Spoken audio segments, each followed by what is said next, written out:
post-procedure. Now that we've covered the essentials for your surgery day, let's look at what to expect following your procedure. Pain management. Managing pain effectively is crucial for your recovery. We'll guide you through the medications and techniques that will help keep you comfortable. It is normal and expected that you will have pain or discomfort after shoulder replacement surgery. Postoperative pain can last a few days or several weeks, depending upon your individual pain tolerance and activity level. To manage your postoperative pain, it is important to take your medication on a regular basis, using ice throughout the day, and keep your shoulder supported and positioned properly. You will probably be most comfortable sleeping in a recliner-type position. If you do not have a recliner, using regular pillows or wedges can help you get into that same position in your bed. We use a multimodal approach to pain control, which means combining several strategies to help you stay comfortable. This includes non-narcotic medications such as Tylenol or anti-inflammatories, ice therapy to reduce swelling, proper positioning of your shoulder, and gentle movement throughout the day. In some cases, your surgeon may prescribe stronger pain medications, but these are typically reserved for specific times, such as before physical therapy or at bedtime, and are used only for a short period of time. Staying ahead of your pain is important, especially in the first few days after surgery. That means taking your medications as directed and not waiting until the pain becomes intense. Once your pain level spikes, it can take longer to get it back under control. If your medication is scheduled every few hours, take it consistently during that time frame. If your medication is prescribed as needed, be sure to communicate with your nurse or care partner when you begin to feel uncomfortable. Don't wait until the pain becomes severe. Some patients hesitate to take pain medication due to concerns about how it makes them feel or fears about addiction. If you're using these medications as part of your short-term recovery from surgery, the risk of addiction is low. Your surgeon will prescribe only what is necessary, and you will taper off as your pain improves. If you have concerns, talk to your nurse or surgeon. We want you to feel safe and supported. Movement is also a powerful tool in managing pain. Walking and gentle activity help prevent stiffness, improve circulation, and support healing, all of which can reduce discomfort over time. However, it's important to balance movement with rest. Overdoing it too soon can increase pain, so be sure to follow your physical therapist's guidance closely. If you are admitted to the hospital, pain medications will not automatically be brought to you unless you ask for them. Work with your nurse to keep your pain under control. Communication is key. You are not bothering the nurse by asking for help. In fact, your nurses want you to be comfortable and will work with you to find the right balance. The more effectively you manage your pain, the better off you will be. When your pain is under control, you'll feel better, move more, participate in your exercises, and ultimately recover faster. Special precautions. Your shoulder precautions will depend on the type of surgery you've had, either an anatomic, reverse, or rotator cuff sparing total shoulder replacement. These precautions are in place to protect your new joint and help it heal properly. Let's walk through what each approach involves and what you'll need to keep in mind during your recovery. Driving is not permitted until your surgeon clears you to do so. This typically occurs after sling use is discontinued and you have regained safe mobility. If you had an anatomic total shoulder replacement, this procedure replaces the damaged ball and socket of your shoulder with prosthetic components that mimic your natural anatomy. To protect your new joint during recovery, you will need to follow a few important precautions. You should avoid lifting, carrying, pushing, pulling, or reaching with your surgical arm until cleared by your surgeon. Your hand should stay close to your belly, and your elbows should remain in front of your body at all times. Do not reach overhead, behind your back, or out to the side. It's also important to avoid sudden or jerky movements. Move slowly and deliberately to prevent stress on the healing joint. Do not use your surgical arm to support your body weight. This includes pushing off from chairs, getting out of bed, or using your arm to brace yourself. You'll be most comfortable sleeping in a reclined position or with pillows supporting your arm. If you don't have a recliner, regular pillows or wedges can help you achieve a similar position in your bed. Be sure to wear your sling as directed. It helps protect the joint and reminds you to limit movement. If you had a reverse total shoulder replacement, this procedure changes the mechanics of your shoulder by reversing the ball and socket orientation. It is often used for patients with irreparable rotator cuff damage. To protect your new joint, you will need to follow a few key precautions. You should avoid lifting, carrying, pushing, pulling, or reaching with your surgical arm until cleared by your surgeon. Keep your hand close to your belly and your elbow in front of your body at all times. Do not reach behind your back, extend your arm backward, or perform any overhead movements. Sudden or jerky motions should be avoided.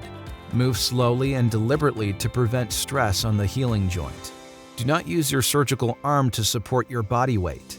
This includes pushing off from chairs, getting out of bed, or using your arm to brace yourself. When sleeping, keep your arm supported with a pillow under your elbow to maintain proper positioning. You should also wear your sling as directed, especially during sleep or when in crowded areas, to protect your shoulder and remind you to limit movement. If you had a total shoulder replacement using the rotator cuff sparing technique, this approach avoids cutting the rotator cuff, which means you won't need to recover from tendon repair. However, the joint and surrounding soft tissue still need time to heal. To protect your new joint, you should avoid lifting, carrying, pushing, pulling, or reaching with your surgical arm until cleared by your surgeon. Keep your hand close to your belly and your elbow in front of your body at all times. Do not reach overhead, behind your back, across your body, or extend your arm outward or backward. Avoid sudden or jerky movements. Move slowly and deliberately to prevent stress on the healing joint. Do not use your surgical arm to support your body weight. This includes pushing off from chairs, beds, or countertops. When sleeping, keep your arms supported with a pillow under your elbow to maintain proper positioning and reduce strain. You should wear your sling as directed, especially during the first few weeks, to protect the joint and remind you to limit movement. Driving is not permitted until your surgeon clears you to do so. This typically occurs after sling use is discontinued and you have regained safe mobility. These precautions are temporary but very important. Following them closely will help prevent complications and ensure your new shoulder heals safely. If you're ever unsure about a movement or activity, don't hesitate to ask your care team. They're here to support you every step of the way. Potential complications. Awareness of potential complications is important. Next, we'll go through what to watch for. With any surgery, there is a potential for complication. We want to educate you regarding potential complications so that you can prevent their occurrence and provide you with the information to recognize a concern. Pneumonia. When you're not up and moving after surgery, your breathing naturally becomes more shallow. That means you're not pulling air all the way down to the bottom of your lungs, where it's needed most. This deep breathing is important because it helps keep fluid from settling in your lungs. Without that airflow, fluid can build up, bacteria can grow, and suddenly you're not just recovering from surgery, you're also fighting off pneumonia. Our goal is to keep you moving. You are not going to injure your shoulder by walking. In fact, walking is one of the best things you can do after shoulder replacement surgery. We recommend that you get up and walk every hour during waking hours. Movement helps expand your lungs, improve circulation, and keep your breathing deep and effective. Even though your shoulder is healing, your legs and lungs still need regular activity to support your recovery. Just remember, while walking is encouraged, do not use your surgical arm to support your body weight. This includes pushing off from chairs, beds, or countertops. Use your non-surgical arm or assistance devices as needed. When you're not moving, there are other things that can help keep air in your lungs so that fluid cannot get in. Cough. Take a deep breath and cough. This will help get air to your lungs as well as clear out any food that is accumulated. You should also utilize the incentive spirometer that was provided to you. It's easier to think of this device as a little deep breathing machine. To use this machine, start by putting the hose in your mouth and inhale very slowly as deeply as you can, like you were drinking a very large milkshake, and hold it for as long as you can. then exhale. You want the bobble that you'll see rise to go up as far as possible. Repeat this process 10 times once every hour while you're awake. Upon completion, follow with a big cough. This again will help with loosening anything that has accumulated in your lungs. Also, make sure that you are continuing with normal mouth care at least twice daily, as we can all inhale bacteria from our environment. Blood clot. We take blood clots very seriously.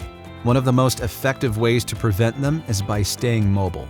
After surgery, your blood circulation naturally slows down, which can increase your risk of clot formation. That's why walking is so important. Regular ambulation helps keep your blood moving, supports oxygen flow throughout your body, and reduces the chance of developing a clot. Even short walks every hour during waking hours can make a big difference in your recovery and overall safety. Ankle pumps are crucial for preventing blood clots and reducing swelling, which are common concerns after shoulder replacement surgery. Pump the foot back and forth to increase blood flow to the shoulder. Ankle pumps may be done from either a sitting or laying position. Think of it as pushing down on a gas pedal all the way to the floor, and then bring it back up as far as you can. You should feel your calf muscle contracting, similar to how it would if you were walking. Repeat this motion for 25 repetitions 4 times each day. It is also recommended that you move your fingers, pump your fist, and flex your wrist throughout the day. This helps reduce swelling in your hand and fingers that may travel down your arm due to gravity. These small movements promote circulation and can make a big difference in your comfort and recovery. While blood clots typically form in the legs, it's important to be aware of the signs. Symptoms of a blood clot in your leg include redness, swelling, heat, and extreme pain. It typically starts in the calf area and will move around to the front of the leg. Should you experience this, you should contact your surgeon immediately. He will order a test and have you come in to determine the appropriate course of action. If you have a blood clot in your chest, you can have shortness of breath, chest pain, or both. If you have these symptoms, call 911. Do not take chances unnecessarily. Infection. Another complication to be on the watch for is infection. Infections are caused by bacteria, and the number one way to prevent them is simple: wash your hands. This is especially important if you're going to be touching your incision. Also, avoid putting anything on or near your incision. No creams, lotions, powders, or ointments unless specifically directed by your surgeon. These products can introduce bacteria and increase your risk of infection. It is important to follow your discharge instructions carefully. Most patients are cleared to shower within 1 to 3 days after leaving the hospital, but that means shower only. No bathtubs, hot tubs, swimming pools, lakes, or oceans. You do not want to submerge in any body of water until your incision is 100% healed. Germs live in water, and submerging your incision too soon can lead to serious infection. You'll also want to be mindful of your environment. Dust, pet dander, and anything that might be on your pet's fur can pose a risk. It's a good idea to keep your incision covered with clean clothing when around pets or in dusty areas. Clean sheets are critical for preventing infection, and pets should never sleep in the same bed with you while you heal. Some redness, swelling, warmth, or mild pain around your incision is normal. Your body is healing from surgery, but these symptoms should be minimal and gradually improve. If these symptoms worsen and the pain is intense, you may have an infection. Other things to look for include a temperature over 101, continuous bleeding, foul odor around incision, significant clear drainage or any yellow or green drainage or pus. If any of these occur, you should contact your surgeon right away. You may be directed to urgent care. However, it's best to contact your surgeon first. Constipation. Constipation is a very common complication. It is a side effect of pain medication. It is also caused by dehydration, immobility, and low iron. With that said, the likelihood of becoming constipated is very high for total joint patients. We recommend that patients take both a laxative and a stool softener every day until you're completely off pain medication. The reason we ask you to take both is that they do 2 different things.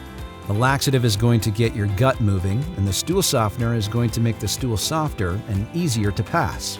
If you follow this regime, you should not have a lot of difficulty with constipation. Swelling. Swelling is one of the main causes of discomfort after shoulder replacement surgery. This swelling can extend down your arm and into your hand and fingers due to gravity. The pain and tightness may last for several weeks as your body continues to heal. The best way to manage swelling is through cold therapy, icing, and shoulder positioning. Apply ice directly to the area where you feel the most discomfort. Use it for 30 minutes on, then take it off for 30 minutes. Rotate between different areas, front, side, back of the shoulder, as needed, making sure each area gets the full 30 minutes on and 30 minutes off. This should be done several times throughout the day. If you're only icing once in the morning and once at night, you likely won't see much benefit. You may want to invest in a cold therapy unit, which circulates ice water through a pad that is positioned over your shoulder. These systems work well, but the same result can be achieved through traditional icing methods. Now, let's talk about elevation. To reduce swelling effectively, your hand should be elevated above your elbow and your elbow above your heart. The best way to achieve this is to lie back in a reclined or semi-reclined position. Place one pillow under your elbow to keep your shoulder slightly flexed. Place a second pillow across your chest so your hand rests on it, slightly higher than your elbow. This setup uses gravity to help move fluid away from your surgical site and reduce swelling in your arm and hand. As the swelling goes down, so does your pain. And when your pain is under control, you'll feel better, move more, and recover faster. Avoid prolonged sitting.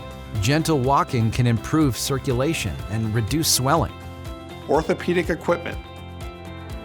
Using orthopedic equipment correctly can aid in your recovery. Let's go through what equipment you'll need.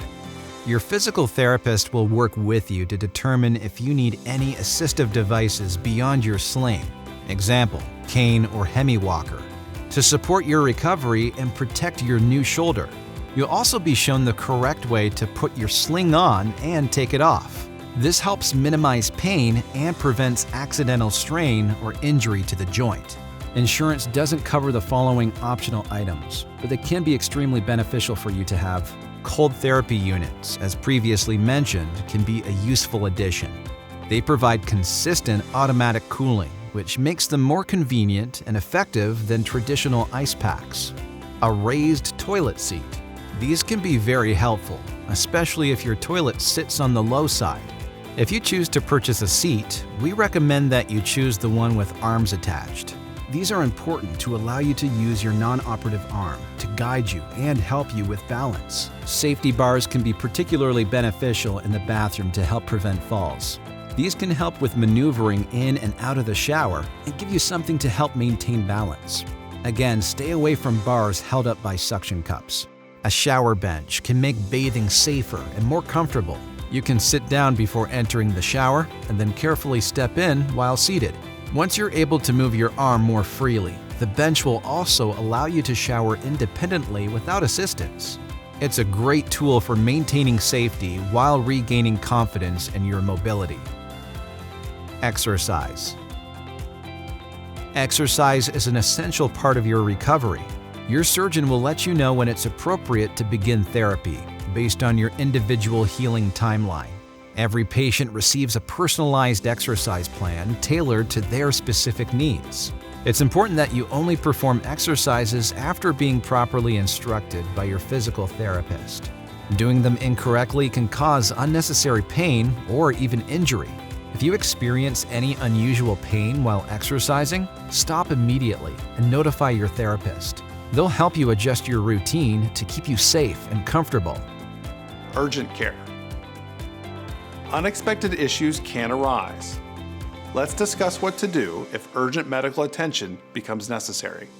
Before heading to an urgent care, please reach out to the Total Joint Coordinator at St. Elizabeth at 859-301-0405 during business hours, or contact your surgeon's office for guidance. If your concern isn't truly urgent, we want to avoid exposing you to unnecessary germs in those settings. If it's determined that you do need to be seen, both St. Elizabeth Healthcare and your surgeon's office have urgent care locations throughout northern Kentucky.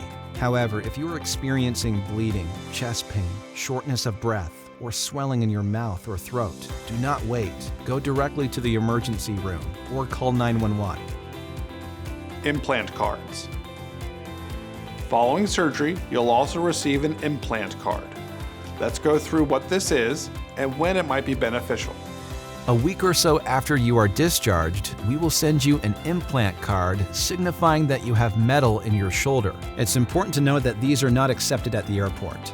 They can be beneficial at other places like banks, museums, sporting venues, or any place that you may have to go through a metal detector. These laminated cards will have your name on them, the date and location of your implant, and the name of your surgeon. You can stick it in your wallet and you'll have it should you ever need it. Patient-reported outcomes. St. Elizabeth values your feedback. Here's how you can share your recovery journey and experience with us. As part of your recovery journey, you'll be asked to complete several online assessments at different points in time, typically before surgery, at 3 months, and again at 1 year after your shoulder replacement. These surveys are standardized tools used across the country to help healthcare providers compare outcomes and track patient progress in a consistent way. While some of the questions may not seem directly relevant to your specific situation, they are part of a national framework that allows us to evaluate your recovery and measure improvements in your overall quality of life. St. Elizabeth Healthcare and your surgeon use this information to monitor your progress and ensure we're delivering the highest quality care possible. Your participation is incredibly valuable, not just for your own care, but for helping us improve outcomes for all shoulder replacement patients. Each survey takes about 15 minutes to complete. You'll receive an email a few days before your assessment with all the information you need to participate. If you don't have an email, we'll reach out to you by phone instead. You'll notice that the same questions are asked at each interval. This is intentional. It allows us to track your progress over time and see how your function and quality of life improve. Note, these surveys are required by the federal government for Medicare patients, but we encourage all patients to participate regardless of insurance status. If you have any questions regarding this information or your upcoming procedure, please reach out to the Total Joint Coordinator at 859-301-0405 or send an email with your questions to askortho@stelizabeth.com. Thank you again for choosing St. Elizabeth Healthcare. We are proud and privileged to provide services to you and want you to have the best patient experience possible.